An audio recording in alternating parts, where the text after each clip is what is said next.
Hey guys, welcome to my channel and thank you so much for watching. In this video, we'll be doing a book review. Remember the monthly book reviews I told you guys about? I'm so sorry for not being consistent, but now we are going to be consistent.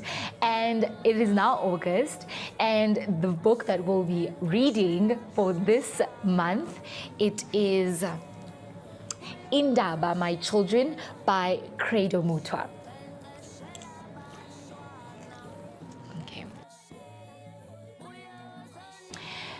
The book was not an easy read because Credo Mutwa is very metaphorical, and he's also a prophet, which means that he speaks in parables. And that's how African stories were. He did mention that the reason why it's difficult is because he had to translate the book from his native language to English, which kind of loses its meaning.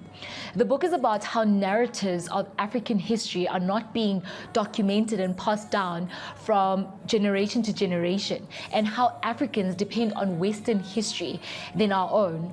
He says that we cannot preserve the history of Africans because we're not translating and documenting it from generation to generation. And with the book, he aims to pass down African narratives and pass down the stories. In order to understand the book, you need to understand who he is and his vision. He's not a fictional writer, he speaks the truth, and it's not a book of entertainment, but a way of accessing the African mind. So if you keep this in mind, then it'll be easier for you to understand and to go through with the book.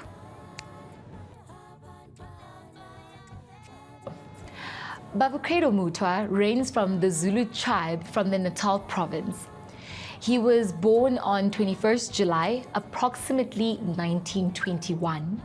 Baba Mutwa's father was a Catholic catechist, and his mother, Nomabunu, was Induna and a veteran from the Battle of Ulundi. His parents separated because Baba Mutwa's mother was considered a heathen and not because she did not want to convert to Christianity. Baba Mutwa grew up in the hands of his grandfather, who was a Sangoma, who also initiated Baba Credo Mutwa to becoming a traditional healer. In 1935, Baba Credo Mutwa's father found a job in the Transvaal and they moved to Natal. 2 years later, a gang of mine workers sodomized Baba Credo Mutwa, causing Baba Credo Mutwa to be ill for a very long time. Baba Credo Mutwa could not receive help from Western doctors. However, he found help from his grandfather, who was coined as a heathen when Christian doctors could not help. This was when Baba Credo Mutwa started to question many things he did not question before. Were our African ancestors really savages without any intellectual capacity before the arrival of missionaries? Baba Credo Mutwa discovered that the sickness that had been troubling him had to do with him becoming a prophet. Baba Credo Mutwa was abandoned by his family for becoming a prophet / a healer, which led to him traveling around in search for the truth about Africa and the African people. Throughout his travels, Baba Credo Mutwa realized that the culture of African people was diminishing and being erased. He believed that his duty was to preserve the dying legacy of the African people by writing books that tell the stories of Africa. Baba Credo Mutwa did not see himself as a politician, but as a healer with a purpose to preserve the greatness of his people and create opportunities for the Africans who were struggling. Years of investigation made Baba Credo Mutwa realize that European powers had sown confusion amongst Africans by brainwashing our people through doctrines such as persuading Africans to believe that Christianity is the universal religion. Baba Credo Mutwa stated that, and I quote, "Africans therefore lost self-love, self-respect, self-pride, and self-dependency. If you rob people from all these, you in turn turn them into robots. They will be forever dependent upon you." Baba Credo Mutwa believes that Africans had never gained independence, and that is why Africans cannot achieve what nations such as India and Middle East Africa have achieved. He believes that Eurocentric education is fed to Africans, leading to Africans becoming Afrophobes, creatures that hate and despise their motherland. He believed in the notion that in order to destroy a nation, you need to brainwash its youth. He observed that there is not a single university in Africa that teaches Africans a truth about themselves and what it means to be African. But Credo Mutwa has written several books as means to access the deepest recesses of the mind of the Africans. However, there has been several attempts of Western people trying to steal his writings, and some have succeeded in using his stories to receive royalties. Baba Mutwa wrote Indaba, My Children from 1947 onwards. In writing the book, Baba Mutwa's main concerns was that Western missionaries never know much about Africans. However, they claim to be saviors of Africa by introducing civilizations and a religion that claim was non-existent in Africa. This book aims to break the barriers created by Western culture that Africans are an inferior race filled with Western knowledge and religion from the West. Through this setting, Baba Mutwa believes that Western cultures have set to be seen as superior and blacks worship them through the continent of Africa. The book aims to shatter all fallacies that have been set about the notion of Africans.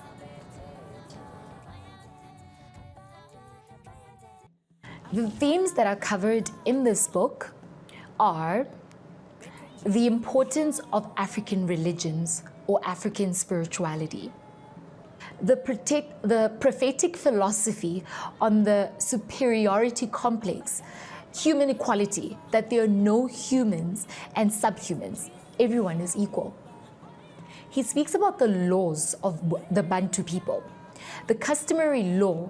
He mentions the uniqueness of it being diverse and how it could be used fairly or in uniform in different parts of Africa. There is a law of everything which also brought order.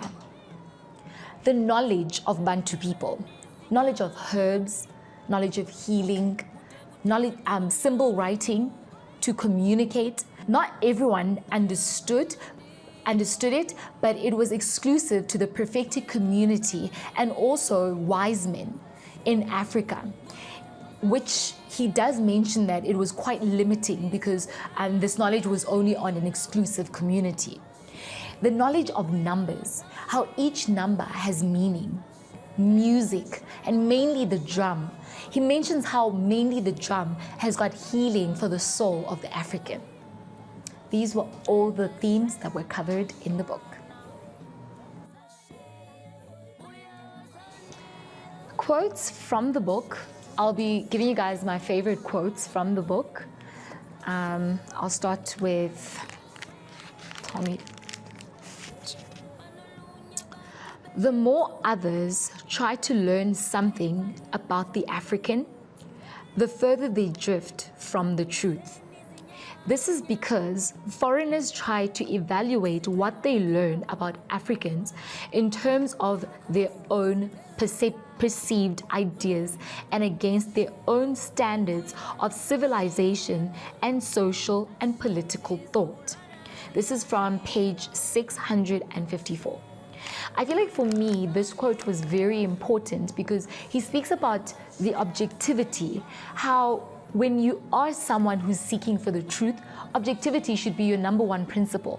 Because, for example, if you are trying to learn about a different culture, for example, I'm from the Xhosa culture and I'm trying to learn something about the Basotho people, I should go in there disregarding everything that I know about being a Xhosa, and I should go in there not trying to relate to anything that the Basotho people do that the Xhosa people also do. So you're not there to try to find similarities of who you are, but you're just trying to learn purely who they are. And that is something that is not being done when learning about, the Africans. And hence he's saying the more you learn, the further you drift away from the truth, because you're measuring it from, your point of political thought, your point of civilization. I feel like that was very important. Okay, so the next quote. Before one puts himself as the judge of any race of man on earth, one must have thorough knowledge of the religions and beliefs of that particular race. This is from page 552. And he continues. The reason why people from beyond the seas judge the Africans so very wrongly is that they have not the slightest of the true nature of the religions of the African sons of daughters and daughters. Ask any of these wise ones from abroad what Bantu people believe in, and they will tell you Bantu worship the spirit of the dead. Our religion is the most genuinely based on the love the neighbor and see, live, and let alive. A race should not enforce its beliefs on another and feel superior. This is page 553. It doesn't need an explanation. Next quote. A man who tries to live without their ancestors is like a tree struggling without roots. And a man who is ignored by his ancestors is a disgrace in the eyes of God. Sure, guys. Shoo, guys. No, I can't. These quotes. And the next quote from page 607. The mind. It is not God who ultimately grants you your wishes and who hears your prayers. Neither is it the inners of your ancestors. It is your mind. Your soul through your mind that brings your dearest wishes to you. I feel like for me, this quote links a lot with, how even like the other religions, except for Christianity, like Buddhism, they speak a lot about, mindfulness and, being in touch with your mind. And us as Africans, we always look to those religions when we want to find, the importance of keeping a healthy mind, the importance of, oneness. And it's like, it's also something that's there in African spirituality. Like the mind is seen as something that is very important and very powerful. So I feel like that's why this quote for me is very important. And lastly, my ultimate favorite quote from the book. This is from page 573. A man solely lives to serve his ancestors.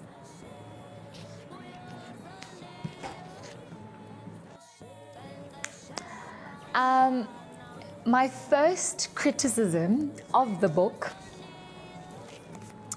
would be, guys, this book has got, let's check how many pages.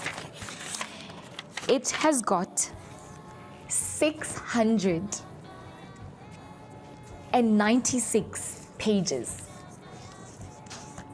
Yeah. It's a very big book. Like it is very big. I think maybe if it was maybe in like series type of books, but at the same time it's like, hence I think in the first segment when I was doing the summary, I spoke a lot on the importance of understanding about Credo Mutwa. That who he was and how this book was not for entertainment. Because I think if it was for entertainment, he wouldn't have made it like this long, because he would have understood about the attention span of people and how lazy people are and how lazy people become. But then it shows you that for him, it wasn't about entertaining us more than it was about passing down the knowledge. I think the second criticism of the book would be that it's not an easy read. So even though it's got like 696 pages, the book is like, he's a very metaphorical person. I mean, we understand that because he's a spiritual person. So sometimes what he says, it's not clear, but like towards the end, that's when you start to understand it. So whatever like that he speaks of, you need to be in a different mindset. You need to be in a different space in order to understand him. I think my other criticism of the book would be how, also like with the narratives, how like everything would, like he would speak about, you know, one narrative and then mix it with the other, and then you'd feel like everything is intertwined like this.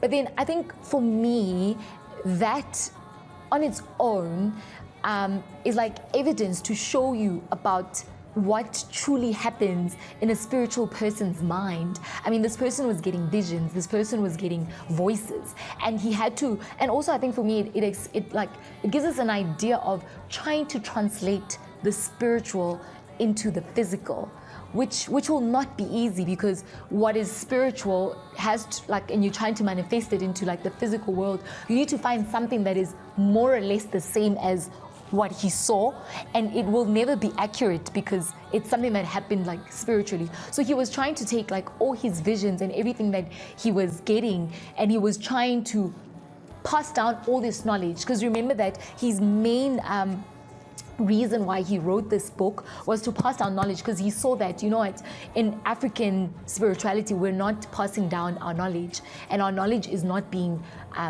preserved enough, and that's what he was trying to do. So whatever that he was getting from the heavens, he had to pass it down, and hence it's not so easy for us to understand. And his, like, everything was just like so intertwined. But also I think for me, I love the authenticness of it, just to show you, like, you realizing how it's not easy to read, shows you that he took what was and then just passed it down as it is. So I think for me, that was very beautiful, and it's very important. I think also it's very important that it's not an easy read, because a person who reads it means that it's someone who actually wants to gain true knowledge, and not just someone who just wants to have a book in their hand by Credo Mutwa and just say, oh, I'm reading this book. So someone who actually reads this book is actually someone who says, I want to know more about who I am as an African, and I want to know what this wise man has to say. I want to know what the other dimension has to say to us, type of thing. I think also, you know, like the previous book, I think my other criticism was that the book ends.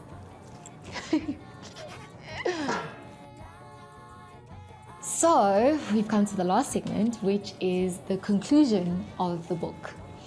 I think my conclusion would be, you know, reading the book, and I'm just trying to tie it in with, you know, me, Siphokuhle, as an individual, and just realizing how, you know, Baba Credo Mutwa's story started off with him being sick, and then in his sickness, he realized that in his sickness, he was cured through African spirituality. And when he saw that Western medicine and everything was not helping him, and that African spirituality was helping him, it sparked him to question, you know, all that he had learned before about who he is as an African. And through his questionings, he started to receive answers, and he started to go on his journey of, you know, self-discovery and spirituality. And now we've got a healer, a prophet, we've got a power, a knowledge hub of a person, you know, all because he started to question. And when I link that, and I'm like, you know, part of, you know, the reason why AfroHub started, I started AfroHub was so that, you know, I can learn. I started to question about who I am as an African, and we want to learn about, you know, different cultural experiences of different African people. And in that process of me learning them, I wanted to document them. And by documenting it, it's not just, you know, for fame or whatever, but it's so that, you know, if by learning and questioning you receive answers, then why would you not let other people start to question, and so that they can also receive their answers? And, you know, I'm also like tying it in with the most important quote for me in this book, which he says that, you know, our main purpose is to serve our ancestors. And I'm like, what's the other way of serving them than to preserve everything that they were and passing it down and making sure that it lives forever in this physical world, and, you know, and for all of us to go through our own different journeys. You know, that's what I'm, you know, I always say this, that's what I'm hoping to do, you know, for us as young people to start questioning, for us as young people to start going through our own journeys, and also to serve our purposes, which is to live a legacy and to carry on a legacy for our own homes. So, guys, this book, it's very deep. It makes me highly emotional, and I can just only hope that you can take as much as you can from it and from Credo Mutwa, and just making sure that whatever that our people left for us continues and never dies out, because that's like our purpose in life, our main purpose. It must continue, and then the rest will follow. And that's it, guys. Thank you for watching this segment of the book review, August book review. And I was reviewing Indaba, My Children by Credo Mutwa. The book is available at exclusive books. You can get it at your CNAs. You can also get it online. Also, like, if you're not a reader, you can get it from like your audiobooks where they read it out to you. And also, you can also get it at libraries, like state libraries. I think you can also go check it there. If you feel like you can't afford to go get one, you can get it for free. I think my whole point is, it is accessible, knowledge is here, and if you want it, you can get it.